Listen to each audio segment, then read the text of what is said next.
अंकुश भाई एक बात बताओ, ऐसे आजकल ना मैंने देखा है जिम्स में, आपने भी वीडियोस देखे होंगे आजकल इंस्टाग्राम वगैरह पर हार्ट अटैक्स बहुत आ रहे हैं लोगों को वर्कआउट करते वक्त।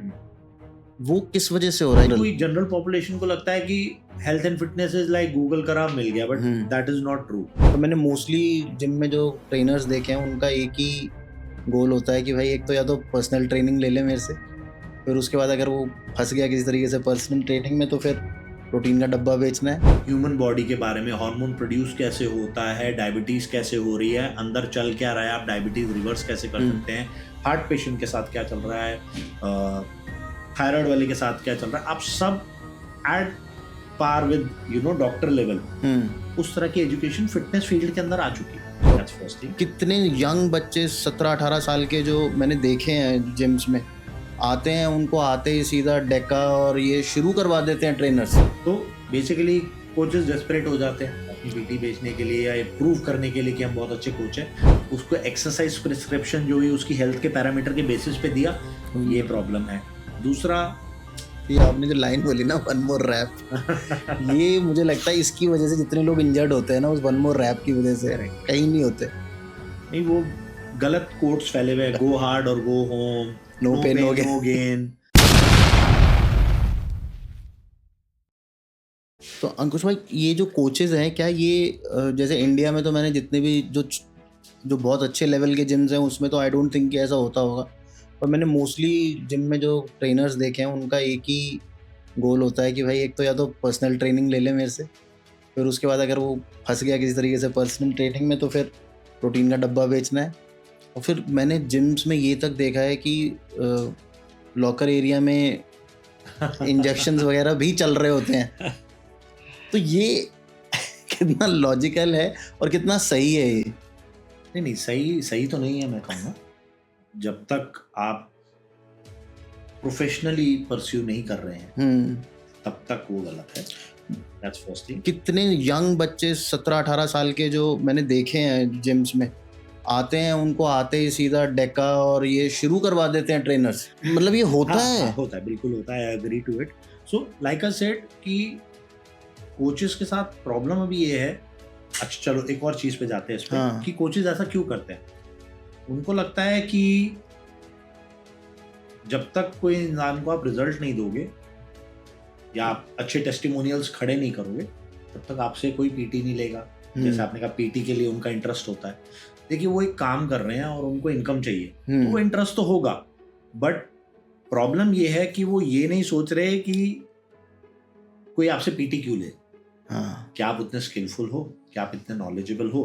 That's when they become desperate on selling enhance substances that you are mentioning, या प्रोटीन पे फोकस जाता है, क्योंकि उन्हें सी उनसे आप कितना कमा लोगे। अगर आपकी फीस ही है 20,000, 25,000, 50,000 या वॉट एवर आपकी फीस है पर मंथ, आपका फोकस उस पर रहेगा ना। आप 500 रुपए के प्रोटीन के डब्बे में मतलब प्रॉफिट मार्जिन को नहीं ढूंढ रहे होगे। That's first thing. तो वो ये नहीं देखते कि एज अ कोच हमारी रिस्पॉन्सिबिलिटी अपना स्किल डेवलप करना है। वो गुरुजी माइंडसेट से बाहर आए, बॉडी बिल्डिंग माइंडसेट से बाहर आए, लोगों को मतलब जिम में एक अच्छा एक्सपीरियंस दें। ऐसा एक्सपीरियंस ना दे कि वो पिट के जा रहा है, वैसी फीलिंग आए उसे और वो एक महीने बाद कहे थैंक यू सो मच, मेरे बस की नहीं है। दूसरा जो आपने कहा वो अगेन यही होता है कि जो आपने एनहांस सब्सटेंसेस की बात करी कि इंजेक्टेबल्स प्रमोट करते हैं, उनको आज भी यही लगता है क्योंकि उन्होंने पढ़ाई को सिर्फ सर्टिफिकेशन के नाम पे लिया कि यार मेरे को नौकरी मिल जाएगी, उसमें पढ़ा नहीं, तो उनको अभी भी ये लगता है रिजल्ट इसी से आते, नहीं तो नहीं आते। उनको ऐसा लगता है। तो वो कहीं ना कहीं आखिरी में, जैसे लेट्स से कोई जिम में 1-2 महीने से वर्कआउट कर रहा है, कुछ रिजल्ट नहीं आ रहा लड़के को, तो उसकी डीमोटिवेशन को पिक करके, पेन पॉइंट को पकड़ के वो यही बोलेगा भाई ऐसे आएगा भी नहीं, यही से आएगा, क्योंकि उसे पता ही नहीं है। तो वो जाने अनजाने कह सकते हो सकता है कोई जानबूझ के भी करता हो, बट मैं ये कहूंगा कि जाने अनजाने they are not even aware कि फिटनेस या हेल्थ के या बॉडी ट्रांसफॉर्मेशन बिना उसके भी हो सकती है। इट इज जस्ट दैट आपके पास वो स्किल होना चाहिए, आपके पास वो नॉलेज होनी चाहिए। प्लस आई थिंक मुझे लगता है कि जिम्स में ना इन लोगों की सैलरीज और वो इतनी नहीं होती कि वो अपना मतलब एक प्रॉपर तरीके से जिंदगी जी भी सके, तो उसकी वजह से भी आई थिंक ये लोग ट्राई करते हैं कि यार कुछ एक एक्स्ट्रा इनकम बन जाए। करेक्ट। आई मीन वो अपसेलिंग तो देखो हर प्रोफेशन में होती है। तो ये पार्ट आपने सही बोला कि सैलरीज कंपैरेटिवली कम होती है, बट फिर वो फाइट वहीं आ जाती है कि सैलरी भी कम है, let's say 10,000, 12,000, 15,000 for that matter max, right? ये भी मैं आपको एक डिसेंट अच्छे जिमों की बता रहा हूँ, लोकल जिम्स में तो और भी कम होता है। फिर जाके उनका टास्क होता है कि यार 12-15,000 में आज की डेट में किसका घर चलता है? तो फिर उनको होता है कि चल यार पीटी मिल जाए।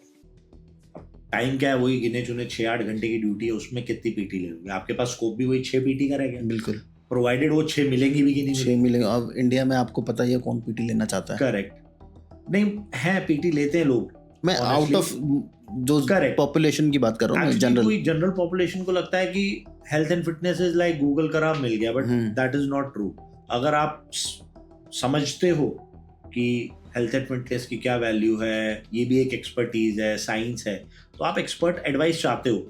बट बहुत ज्यादातर लोग जो चाहते हैं वो देख रहे हैं ना कि सामने वाले में भी तो स्किल नहीं दिख रहा, मैं कैसे पीटी ले लूं? बिल्कुल, ये तो वही कराने वाला है, 1 more rep, ये तो वही कहने वाला है और हैवी उठाओ, ये तो वही कहने वाला है चावल बंद कर दो। तो इससे मैं क्या लूं? ये क्या नया क्या बता रहा है जो मेरे को हेल्प करने वाला है? मुझे 3 महीने बाद क्या मिलने वाला है? ये आपने जो लाइन बोली ना 1 more rep, ये मुझे लगता है इसकी वजह से जितने लोग इंजर्ड होते हैं ना, उस 1 more rep की वजह से कहीं नहीं होते। नहीं, वो गलत कोट्स फैले हुए हैं, गो हार्ड और go home, no pain no gain. ऐसा नहीं है।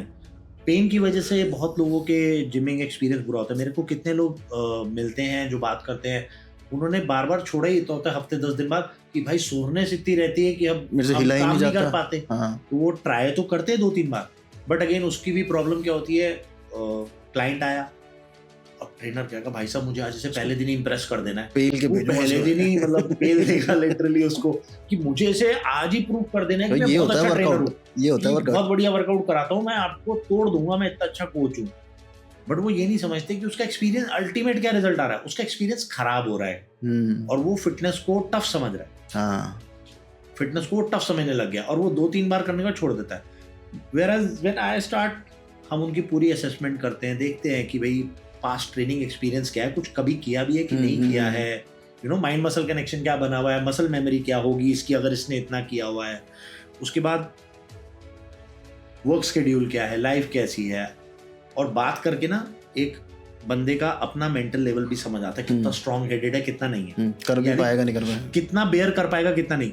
जब ये असेसमेंट के बाद आप उसका वर्कआउट डिजाइन करते हो और उस लेवल से कराते हो, प्रॉपर मोबिलिटी ड्रिल्स फॉलो कराते हो, स्ट्रेचिंग पे एम्फोसिस करते हो, फिर उनको पेन नहीं आता, फिर उनके वो नए एक्सपीरियंस 15 दिन बाद लगते हैं दर्द ही नहीं आया। स्ट्रेचिंग तो एक वो बेचारा अनाथ बच्चा है जिसको सब लोग नेग्लेक्ट कर देते हैं एंड में। हाँ एक्चुअली, बट वो बहुत इंपॉर्टेंट रोल प्ले करता है आपकी फ्लेक्सिबिलिटी के अंदर, मसल सोरनेस ना आए उसके अंदर, इंजरीज प्रिवेंट करने के अंदर बहुत इंपॉर्टेंट रोल है। तो बेसिकली कोचेस डेस्परेट हो जाते हैं अपनी पीटी बेचने के लिए या प्रूव करने के लिए कि हम बहुत अच्छे कोच हैं, बट वहाँ पे क्लाइंट का एक्सपीरियंस इकट्ठा हो जाता है और वो ट्रेनिंग छोड़ देता है। बिल्कुल। अंकुश भाई एक बात बताओ, ऐसे आजकल ना मैंने देखा जिम्स में, आपने भी वीडियोस देखे होंगे आजकल इंस्टाग्राम वगैरह पर, हार्ट अटैक्स बहुत आ रहे हैं लोगों को वर्कआउट करते वक्त। वो किस वजह से हो रहा है? ये लोग ज्यादा ओवर वर्कआउट कर रहे हैं या बर्नआउट हो रहे हैं या क्या चक्कर है? सी, वर्कआउट जब आप करते हो स्ट्रेंथ ट्रेनिंग, आपका हार्ट रेट अप जाता है, दैट इज नेचुरल, राइट? जब आप रनिंग करोगे तो हार्ट रेट बढ़ेगा। पॉइंट ये कि आपकी हार्ट की कैपेसिटी कितनी है उसको बेयर करनी, यानी cardiovascular health, one of the component of fitness, क्या आपने उस पर बराबर वर्क कर रहे हो साथ साथ? That's thing. आजकल क्यों आ रहा है? It comes down to again the lifestyle. Okay, तो gym is not a problem लोगों को, क्योंकि ये एक मिथ फैला दी गई यार।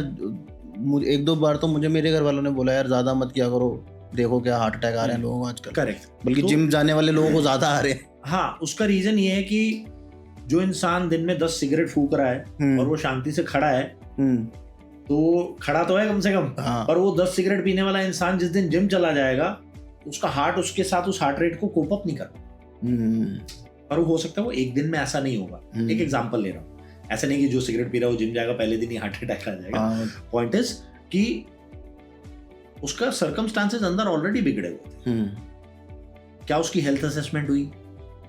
जिम ने की, ट्रेनर ने की, उसको एक्सरसाइज प्रिस्क्रिप्शन जो हुई उसकी हेल्थ के पैरामीटर के बेसिस पे दिया, ये प्रॉब्लम है। दूसरा, pre workouts, performance enhancing supplements, तो वो सब चीजें लोग बहुत ले लेते हैं। और जेनरिक, वो जो आप कह रहे थे ना कि लोग पीटी नहीं लेना चाह रहे, तो लोग ना गूगल और इस पे स्टडी करके mix and match bits and pieces में इंफॉर्मेशन ली, आज मैं उसके आगे की इंफॉर्मेशन मिसिंग थी, पीछे की इंफॉर्मेशन मिसिंग थी, एक छोटी सी पीस ऑफ इंफॉर्मेशन ली और अपने कॉमन सेंस लॉजिक लगा के कर लेते हैं। बहुत सारे रीजन होते हैं। अगेन लाइफ में स्ट्रेस है, टॉक्सिकेशन, smoking, alcohol, junk food, cholesterol already बढ़ा है, उसे पता ही नहीं था, उसने ब्लड रिपोर्ट ही नहीं कराई जिम जाने से पहले। आप अपनी हेल्थ एंड फिटनेस इंप्रूव करने जा रहे हो तो उसे आप पहले चेक तो करोगे कि आप स्टैंड कहाँ कर रहे हो। बिकॉज जब भी एक एक्सरसाइज और न्यूट्रिशन प्लान बनता है या आप किसी क्लाइंट को फिटनेस रिजाइम में डाल रहे हो, उससे पहले उसकी पूरी हेल्थ स्कैनिंग होती है। आप कोलेस्ट्रॉल चेक करोगे, उसके हार्मोन लेवल चेक करोगे, आपकी उसकी लिवर किडनी फंक्शनिंग चेक करोगे। तो प्रॉब्लम ये है कि किसी की कोई कुछ चेक ही नहीं करता है इंडिया में, किसी जिम में नहीं होता है। तो करेक्ट, तो वो होना चाहिए एक बेसिक लेवल पे। स्पेशली ये कहाँ से शुरू होता है, आप बेसिक कॉन्वर्जेशन करते हो क्लाइंट के साथ। पहले दिन ही सीधा नहीं बोलते ये टेस्ट करा के लाओ, 2-2,500 खर्च के फिर आओ मेरे पास तब बात करूंगा। आप पहले उससे बात करते हो, उसके गोल्स को समझते हो, उसके लाइफस्टाइल को समझते हो, उसके खाने पीने को समझते हो। फिर आपको समझ आने लगता है यार इसमें ना ये प्रॉब्लम्स हो सकती हैं, मुझे इसकी बातों से लग रहा है या इसके सिम्टम से लग रहा है, इसको सिम्टम्स जो आ रहे हैं, ये एनर्जी फील हो रही है, कैसा मूड रहता है इसका, कैसा फील कर रहा है, बॉडी एक कितना है, बहुत सारी चीज़ें आप ऑब्जर्व करते हो तो आपको समझता है अच्छा यार इसको हो सकता है विटामिन डी डेफिशिएंसी हो सकती है और इसका ना ये प्रॉब्लम कोलेस्ट्रॉल हो सकता है, इसके खाने पीने के हैबिट।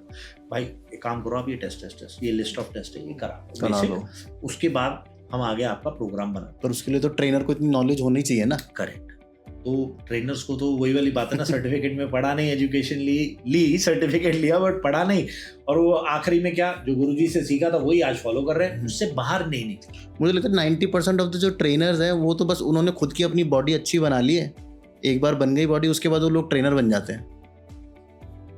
ये भी सच है। और दूसरा क्या होता है कि पब्लिक भी ऐसा सोचती है कि जिसकी बॉडी है वो हमारी अच्छी बॉडी बनाती है। हाँ, ज्यादातर लोगों को ऐसा लगता है तेरी तो खुद की तो है नहीं, मेरी क्या बनाएगा। खुद की तो है नहीं, मेरी क्या बनाएगा। तो that is not true. I will suggest कि आप ट्रेनर से जाके बात करो, 2 सवाल करो, समझो, कॉन्वर्जेशन करो। जरूरी नहीं है इंक्वायरी करो, कॉन्वर्जेशन करो कि अच्छा क्या कैसे, तो आपको समझ आएगा कि उस बंदे का स्टेट ऑफ माइंड क्या है, उसका एजुकेशन लेवल कितना क्या है, उसका आईक्यू कितना है, वो किस तरह से चीजों को इम्प्लीमेंट करता है। क्या वो भी वन साइज फिट ऑल वाला फॉर्मूला करता है बॉडी बिल्डिंग वाला? मेरे को ये लगा तो तू भी भाई यही कर ले, तुझे भी यही लगेगा, चाहे तू पहली बार आ रहा है, 1 महीने बाद ही सही पर ले लियो। तो talk to the trainers and coaches and understand कि वो सही चॉइस है कि नहीं। Because fitness is not just about 1 more rep और cutting down your calories and eating boiled food. एक ये कैसे पता चले यार ये ट्रेनर जो है ना ये जेन्युइन है? उसको क्या नॉलेज होनी चाहिए, या उसका कुछ सर्टिफिकेशन इंडिया में होता भी है, या अभी भी सिर्फ बाहर से जो पढ़ के आ रहे हैं वही चल रहा है? इसमें मैं ये कहूँगा, देखो एक प्रॉब्लम ये है, मैं ये नहीं कहूँगा कि ट्रेनर्स गलत है या फ्रॉड है या वो चीट कर रहे हैं। पॉइंट इज उनको ही नहीं पता कि वो गलत कर रहे हैं, वो जो बिलीव कर रहे हैं उनको लगता है वो सही है ना। ये प्रॉब्लम है, गुरुजी जो कल्चर चल रहा है। करेक्ट। दूसरा प्रॉब्लम ये है जो मैंने कॉमनली देखा है कि जिम ट्रेनर्स और कोचेस जो है वो सर्टिफिकेट ना सिर्फ इसलिए करते हैं कि मेरी जॉब लग जाएगी। उसमें आपने जो पढ़ा उसे पढ़ा ही नहीं है। आपने एग्जाम सिर्फ वो तुक्के से या वो एक ट्रिक लेके पास कर दिया, आपने उसको कभी पढ़ा ही नहीं बिल्कुल ढंग से। अब जब आपने पढ़ा नहीं तो आपने समझा नहीं, आपने ह्यूमन बॉडी नहीं समझी, आपने न्यूट्रिशन नहीं समझा, आपने साइंस नहीं समझी, आपने ह्यूमन बिहेवियर नहीं समझा। एक क्लाइंट हैंडलिंग में ह्यूमन बिहेवियर भी लगता है। एवरीबडी इज नॉट सेम, सबके अपने अपने चैलेंजेस हैं। तो मैं ये तो नहीं कहूंगा कि लोग जानबूझ के करते हैं कोचेस गलत, बट आई थिंक उन्होंने वो उस स्टडी को ना सही से सीखा ही नहीं, और वो एक सर्टिफिकेशन के बाद रुक जाते हैं जो एक बेसिक लेवल की एजुकेशन है। उसके आगे बहुत एजुकेशन है। मतलब आप ह्यूमन बॉडी के बारे में, हार्मोन प्रोड्यूस कैसे होता है, डायबिटीज कैसे हो रही है, अंदर चल क्या रहा है, आप डायबिटीज रिवर्स कैसे कर सकते हैं, हार्ट पेशेंट के साथ क्या चल रहा है, थायराइड वाले के साथ क्या चल रहा है, आप सब at par with doctor level, उस तरह की एजुकेशन फिटनेस फील्ड के अंदर आ चुकी है। ओके। पर वो पढ़ नहीं रहे, वो अपने ही अंदाजे से चल रहे हैं और वो बॉडी बिल्डिंग वाले कंसेप्ट्स ही इंप्लीमेंट कराते हैं। That is where the problem is.